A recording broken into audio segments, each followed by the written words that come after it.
Yesterday, we learned news about Khalid Sheikh Mohammed and two other terrorists responsible for 9/11. They're accepting a plea deal, no death penalty if they plead guilty, and they've agreed to that. The families, they had a meeting yesterday, a discovery hearing, where all the evidence from 23 years ago was finally unsealed. They were able to get answers, and we knew someone who was in the room with her two sons. They lost their dad. She lost her first husband.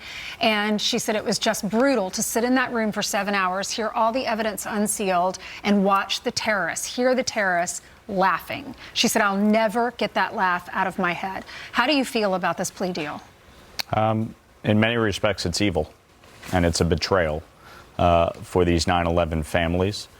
23 years later, we're still losing first responders to 9/11 health-related illnesses on a monthly basis.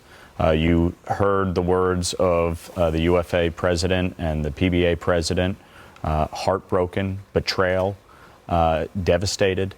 And I think that's the collective response from 9/11 families. This does not seem like justice. And a year ago, I sent a letter to President Biden and the Department of Justice demanding that they do not enter into a plea agreement, that they take it to trial, and push for the death penalty.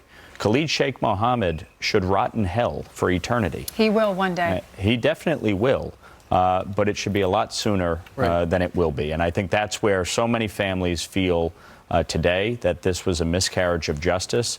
And for those families to have to endure 7 hours yesterday and hear the laughter from these terrorists, it speaks volumes to, obviously, the evil among us. Right. And one of the problems with the case, we've known pretty much what has happened for decades. But given the fact that they were taken to some of these CIA dark sites, there was waterboarding, enhanced interrogation. Some people refer to it as torture.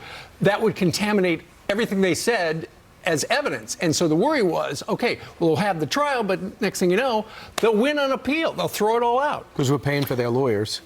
Look, obviously there's complexity within our legal system, and you want to ensure a fair trial, yes, but we also know that Khalid Sheikh Mohammed admitted his involvement in masterminding this terrorist attack 23 years ago, and this resulted in the death of 2,977 Americans. Well, that's the bottom line.